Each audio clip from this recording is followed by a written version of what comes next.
Hello, hello, hello, Wings of Wisdom listening audience and Virginia's virtual viewers. I am so excited to have Mrs. Mia James on today's episode, and she is a financial wellness coach. She's also an entrepreneur, and she's also a philanthropist. So I am excited, and I want Mia to actually give us a brief bio. I want you to drop your bio with Wings of Wisdom and inform them how you started your journey from seventh grade, your first entrepreneur endeavor, to actually firing your boss at the age of 40. Awesome. Well, thank you so much for having me on today, Virginia. I really appreciate it. Hello, everyone. It's so great to be here today. So, entrepreneurship is in my blood. Just like Virginia said, I started my first business in the seventh grade, but I really venture to say that I really started my entrepreneurial journey earlier than that because my parents, like my mom had an Avon business and my dad wanted my mom to teach me entrepreneurship. So I would fulfill the orders, I would bag the orders, and then my mom would just deliver them for me. And she would kind of do the marketing and the delivery, and I would do like the back end work. And so I would make money from that. So fast forward, seventh grade, I would go to this place called Smart and Final. So it's like a Costco or BJ's, depending on where you live, a Sam's Club. And I would buy candy in bulk. And then a lot of us know Oriental trading. During different holidays, I would just buy like cute stuff for like Christmas or Halloween. And I would put together like these little baskets with candy in it. And I would just go to school and I would sell these cute little baskets that I put together, or I would have my friends come over to my house after school and have everything nicely displayed on the table. And I would start selling. So it was just natural to me because, my father and all my dad's side of the family were all entrepreneurs. And it was something that came natural.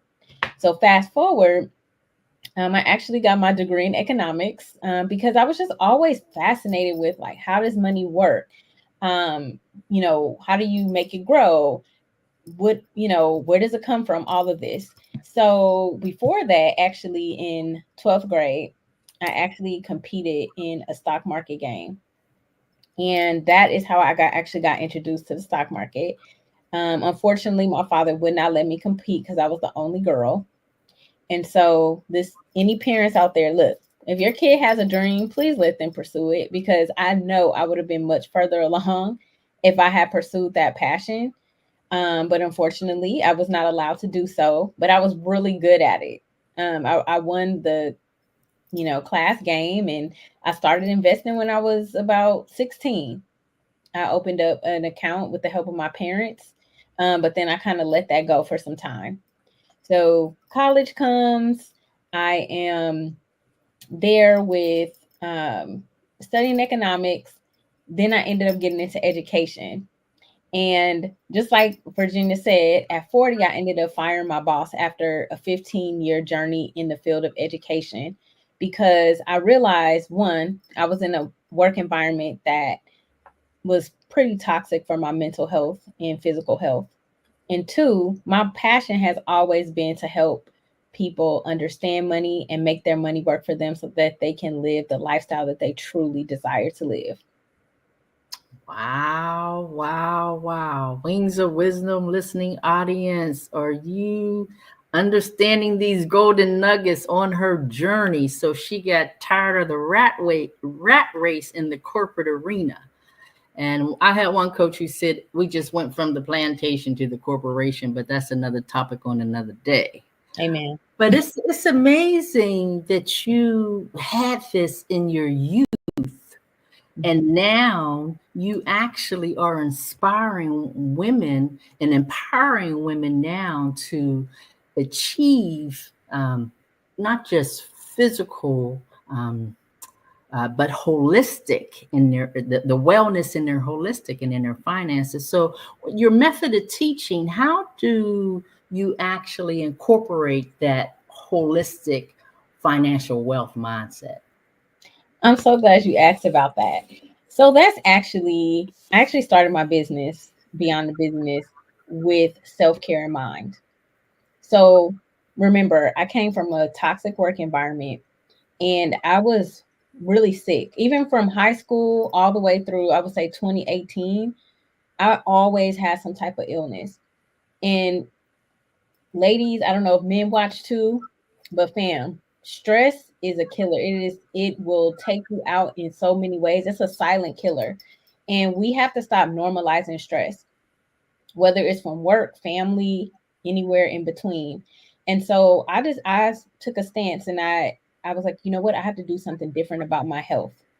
And so in 2018, I started my business Beyond the Busyness, and I went on a personal wellness journey and I started sharing that journey with others. And but I realized a lot of the methods that I was using that was working well for me to become healthy cost a lot of money, and they're not necessarily covered by insurance. And then also to eat healthy, that also is significantly more expensive than just buying, whatever from the grocery store. And so I realized, I sat back and said, you know what, if we don't address finances, it's really hard to also address health, because sometimes we need that unconventional method to get well versus, always using pharmaceuticals. And so, long story short, how I integrate it is I'm a licensed counselor. So my master's degree is actually in counseling, and I realized that money is 80% behavior. It's not just numbers. A lot of people don't like to deal with money because they don't like numbers, but money is far deeper than numbers. So I use my counseling background when I'm talking to any client, and we actually get down to the root of their thinking behind their spending, because spending is not wrong. It's about what you spend on, and if you're getting a return of investment on what you spent your money on, right? So if you get a degree and it's allowing you to make a certain amount of money and have a certain lifestyle, then that's an investment versus looking at the student loan as bad debt. However, if you buy something that just depreciates and doesn't bring you any return, and you don't have money in the bank, well, we have to ask ourselves, why do we keep buying things that don't have any return? So I'm looking at that when I'm talking to my clients. I'm also a trained yoga instructor. So sometimes money brings up anxiety, embarrassment, um, old trauma, childhood trauma, right? And so what I'm going to do is we need to take a deep breath before we get into the conversation. Sometimes we need to stretch. Sometimes we need to move that body, because our body holds energy. And so I I've used yoga many times in my sessions to just say, you know what, let's just move. Let's just deep breathe. Let's meditate for a second. And let's focus on what we want to happen at the end of this conversation and shift our mindset towards our money. So that's how I incorporate wellness. Wow, I love it because I'm a swimmer. So whenever I do a workout, I love swimming and I feel amazing afterwards. But it's, doing it, getting there, doing it. 'Cause sometimes you need that partner to help you, get there. But sometimes you have to have that made up mind and do it yourself. That's right. What are some practical steps for those individuals who want to build wealth, but they feel that they're, starting from scratch? They don't know where to begin. Awesome. So the first step is really just to decide, right? You have to make a decision that you want to do something different and that the current state that you're in is no longer going to work for you. And I know that sounds simple, but if it was that simple, we will all do it, right? So it's just like you said earlier about, going swimming. Sometimes you need that accountability, that partner. So if you are that person who tends to talk yourself out of doing something or negotiating with yourself, I'm guilty sometimes, right? I'll say, oh, well, maybe tomorrow, no, make a decision. I'm doing something different today. The second thing is you have to have compassion with yourself and forgive yourself, because if for anything that you've done in the past that you may regret, let's just say, yeah, we may have all made bad money decisions. I've even made bad money decisions, but now we are going to make better money decisions and we're going to get help, because in our community, let me just speak from in the Black community, okay? And I don't want to make a general statement, because if you know something different, that's fantastic. But from the people I know, no one wants to have this conversation. But do you know wealthy people talk about money like it's like talking about it's a beautiful day outside? Because the only way for us to elevate is to get additional knowledge. So the third thing I would say is to get some help from a professional. A lot of us are getting financial advice from TikTok and Instagram, which is okay to a certain extent. But if you're not taking action, faith without works is dead. Like it doesn't make you might know everything that I'm telling you right now, but if you don't use it and implement it, it doesn't mean anything. So, like my business partner says, knowledge with action is power, not just knowledge. So, then the last thing I would say is get under the hood. And what I mean by that is face the situation head on. And if you need help with that, you can reach out to me. I do complimentary consultations. But basically, what I mean is look at your situation for what it is right now. And then you can know how much you owe if you have any liabilities like debt, know how many assets you have. You know, what are your retirement accounts worth? Are they growing? Are they working for you?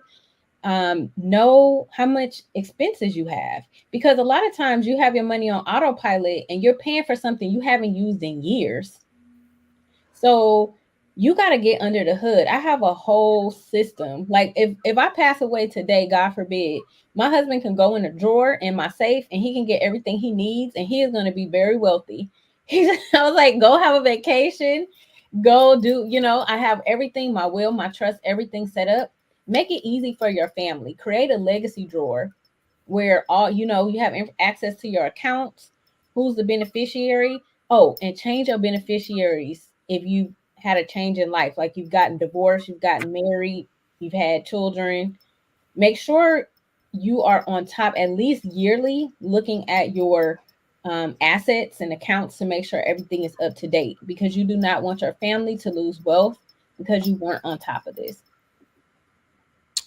Wow, wow, girl, you're a wealth of information. It is amazing, all the golden nuggets that you are dropping. And I met you in the community with Katrina Fitton. So my motto is collaboration and affiliation is the keys to acceleration. And my previous coach would always say mindset, strategies, and execution. So Mm-hmm. it's true that you have to work on that mind first, and then that strategy has to come in place, and then you have to have the execution plan. So you are right on target, my dear. But I got another question for you. What are some common financial mistakes or misconceptions you see amongst professional women or business owners? Oh, that's a great question. Okay. Common financial misconceptions. Ooh, okay. So first, a common one that I see is just not paying attention to Wow. money. How you do one thing is how you do everything. So if your personal finances are not organized, maybe your business finances may not be organized either. So as a business owner to business owner, here's what I always tell people: please make sure that you don't commingle funds. Meaning, if you have a business, you need to have a separate business checking account just for business transactions. Avoid trouble with the IRS at all costs, because they are going to get their money. So do it right. Um, the other one is not getting professional help. I know a lot of times we don't necessarily have the funds to hire somebody professionally, but there are ways to get business funding. Um, Virginia just mentioned Katrina. There's also ways to get help for free, or you can barter. Like, I am not a good marketer. Like, I know that about myself, but I know what I am good at. So I have a client who is excellent at marketing. She put together a marketing plan for me. I built her systems and on her back end, and we just exchanged services. So think outside the box when it comes to getting professional help. A lot of this DIY stuff can get you in trouble.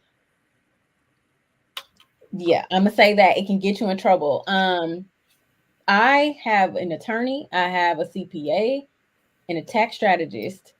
because and sometimes the people you hire first are not the best people. Sometimes you need to compare services, because I had someone that I asked, hey, a CPA, I said, can you give me my estimated quarterly taxes that I need to pay? They were like, oh, just go online and just figure it out. And I was like, no, I'm not a CPA. I do finance. I don't do accounting. Well, that was not good advice at all. I ended up owing the IRS for the first time in my life. I'm like the person who does their taxes early, because the person did not do what I asked them to do, even though I knew what needed to be done. So just because you have hired someone, that's another thing, doesn't mean that they're doing the best by you. Especially if you have that intuition that's telling you, I know I need this service. Find someone who is going to deliver that for you. And then another myth is that it's not going to happen to me. So a lot of us are out here underinsured, and you have no asset protection and no income protection because you feel like it's an extra expense. But what wealthy people will tell you is that all of their assets and their income is backed up with insurance, unless they have a great deal of wealth and they can be self-insured. So until you build that wealth, you want to take that risk off of you and your business, and you want to put that risk on an insurance company. And think of it as an investment, because it will be a tax write off if you're a business owner. But think of it as an investment in protecting your assets versus another bill. We have to think differently about how we see financial things, and think about how it's helping us versus draining our bank account. My audience, Erlene hinted, and Dr. Erlene hinted, I should say, she's saying, oh my God, she is so informative. And Juanita Johnson, exactly. Very good advice. They're just all weighing in. And I know Katrina, our financial coach, she also tells us if you want to go faster, hire a master. But we Yeah. look at hiring a master as an expense. Mhm. But how can we like shift that mindset from like that financial stress that we're always in to a mindset of financial confidence? Like flipping that coin and not really always thinking that, it's an expense, it's an expense, it's an expense, but it's actually an investment. It's an Mhm. investment. It's an investment. Yeah. And it's a tax write off. So if you're making a lot of money in your business, you want some tax write off, right? I mean, you know, I always think of everything as, how is this, so any before you make any decision spending wise, right? How is this getting me to my end goal? Is it going to help me go faster? Is it going to protect me? These are some things you can ask yourself before you make that investment. Is this person helping me to get to where I need to go? If the answer is yes, how do you basically plan for it? So, when I do business consultations with business owners, we're going in the weeds when it comes to how much money that they're spending. I mean, we're getting like, I'm like, okay, how much do you spend on advertising? Do you have Canva? Do you have something like MailChimp? We are going real deep in the weeds. And the other thing, a lot of times business owners don't think about is you have costs that are not only monthly, you might have quarterly costs, you might have annual costs. How are you accounting for that? So the biggest thing is you want to pay attention to what's going out and what is coming in, or at least have a bookkeeper that's doing it for you and having consistent meetings with them so that you can stay ahead of things that are coming down the pike. You always want, like right now, I'm in 2025. My mind is in 2025. 2024 is over. You always got to be thinking ahead, especially if you own a business and especially with your numbers. And if that's not your strong point, your creative zone of genius, you might be a therapist, right? Then get somebody who can help you and be that person as your on your financial board of directors. I'm very big on financial board of directors. Wow. So your vision and your mission is to redefine self-care through the holistic lens with physical, emotional, financial well-being. And I know you came up with the name Beyond Busyness. How did you actually develop that? Oh, well, I'm a recovering overcommitter. Mm, I That's probably another reason why I was sick all the time. I was that mm. person, I was doing everything. I'm volunteering, I'm working 5,000 jobs, I'm doing this, I'm doing always moving, moving, moving. And what I realized is that everyone is always screaming about how they're busy. First of all, I don't, when people say, "Oh, Mia, you're busy," I was like, no, I'm intentionally scheduled. Everything that is on my calendar is there because I want it to be there. I do not do things I don't want to do. Like that's, Mm. I'm past that point in life. We're done with that. Because the thing is, those things rob your joy, they sap your energy, and it could be people, it could be organizations, whatever it is, but you have to get clear on, yes, exactly, Bonita, 2024 is over. So you have to get clear on who are the people, organizations, and projects that bring you joy. And those things need to be on your calendar. Therefore, you're no longer busy.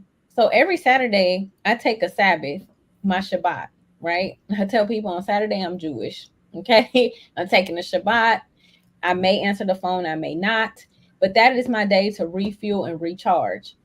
Sunday after church, that's my CEO day. That's the day when I am able to create in my business, right? Where I'm, just thinking, ideating, things of that nature. And every day has a different purpose. Wednesdays, I don't see clients. That's the day, another day for admin for me. But I see clients Sunday night, Monday, Tuesday, Thursday, Friday. So I'm very intentional about how my calendar is structured because I don't want to be busy. I never want to be too busy to take care of things that are important, like your finances.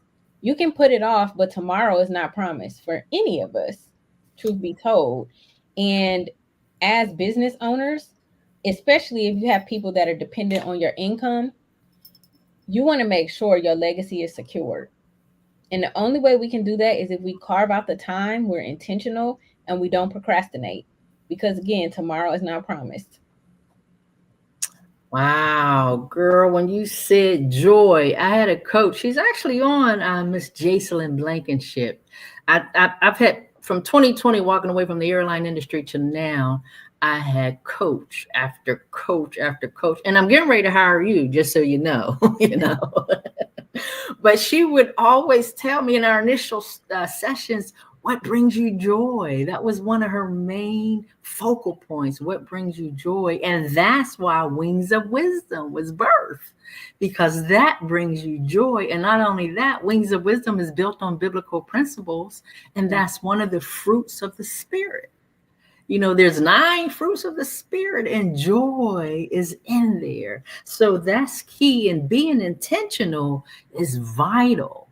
And I had another coach that I'm with now, Dr. Tina Jane Ramsey. She's on, and she always say, no, no is your friend if it doesn't align with your purpose. And that's the problem with a lot of us. We just can't say no. So our plate continues to get full and we just busy, but don't have anything actually in line with where we really are going. So what strategies do you recommend for those who are struggling with financial insecurities? So first, I will recommend journaling. Actually, um, write down what are those financial insecurities because the first step in anything is awareness, right? It may be challenging. So if you have a therapist and you prefer to kind of explore with the therapist, that's also something you could do. But the first thing is to figure out what are those financial insecurities and where did they stem from. So, for example, my bestie actually helped me out with discovering a financial, I want to, a financial roadblock that I personally had, right? I'm still going through my own financial roadblocks because we all have them, from our childhood and maybe things we've experienced prior. So one thing, like my dad, he didn't believe in designer clothes, right? And so if I would say when I was younger, hey, can I get some Nikes, right? He would say, you don't need those Nikes. I'm going to give you $100 instead, like $100 bill. This literally would happen to me all the time. And so the moral of that story is, in my mind, like now, I always settle for second best. I don't always get what I want. And that has kind of played out through my life. And so go back and think about, like, what may have caused these financial insecurities. I have a friend who went through an eviction when she was younger. That caused financial insecurity for her. So like now she's like super tight with money. So what are some noticeable behaviors you have, and where those behaviors come from? What agreements have you made with yourself? Like, oh, I'm never going to deal with that again. And has that caused you to be stingy with money? Has it caused you to be too free with money? Has it caused you to second guess when you're making decisions? So you have to kind of do some exploration around that and then decide, how do you want to move forward differently? Wow, wow, wow, wow. You are dropping some golden nuggets, my dear. And I want to say, give Wings of Wisdom and Virginia's virtual viewers one last golden nugget, but you've been pouring it on, but they're all weighing in and they're so excited. They said, my Juanita Johnson's, that's my sister. She said today's episode is powerful. And it's really you because you almost got a triangle effect. Not only are you, a financial wellness coach, an entrepreneur, you got this wealth of information, but you did the work and you did the inner work. And that's what it takes. It's an inside job. We focus on the outer appearance, but really when we get and sit with ourselves, it's really working on the inner you from that childhood. Like when you started in the seventh grade, you were having that mindset shift really then. And then actually leading all the way up to that day when you said, I'm not taking this stress anymore. I'm firing my boss and I'm doing my own thing. So being intentional is really, really the key for us. But if you could drop one last golden nugget for Virginia's virtual viewers, what would that be for that person who's actually sitting on the fence and they're saying, wow, I need to put a lot of things in place? What should their initial steps be for, just putting, the first step that they would actually take? So, that's hard to say. First, I would say don't do it alone. Get some help, especially if it's scary to you and you don't know where to start. Just get some help and some accountability. Wow. Once again, like Katrina Fitton, our coach, if you want to go faster, hire a master, and not just hiring a master, getting the knowledge, getting the wealth, the collaboration, is the connections. That's the key to soaring high and becoming the best version of yourself. So, ladies and gentlemen, girls and boys, now is the time to share on your electronic toys. We are so excited you are leaning in, listening, and learning today. So, Miss Mia, if they want to reach out to you, I have Mia at beyondthebusyness.com. Is there any other way they can reach out to you on social media platforms? Yes, you can go to beyondthebusyness.com, and you can also follow me on Facebook, Instagram, and TikTok at Beyond the Busyness. So I'll also put it in the comments. That's why you all see me looking down. I joined also so I can be in the chat. I love chats, y'all. So yeah, this is my if you go to beyondthebusyness.com, that'll be the link to my new book I just wrote. And then I'll also drop in the chat the link to my my link tree, which will give you all of the things that you can have access to. So give me 1 second and I'll grab that. All of my offers. There we go. And also, I just launched a coaching program, so I will drop that link in the chat as well in the comments. So, Virginia's virtual viewers, give Mia some love in the chat. We are so excited that she was able to take a little bit of time out, the busyness. She removed it and came on Wings of Wisdom. And I am so excited to have this collaboration with her. And it will be a lifelong legacy for each of us. So I'm grateful to be connected to you with all of your wisdom, and so grateful you were able to share your wisdom on Wings of Wisdom. So, ladies and gentlemen, girls and boys, you all have a wonderful day, and don't remember to share this on your electronic toys. Have a wonderful day.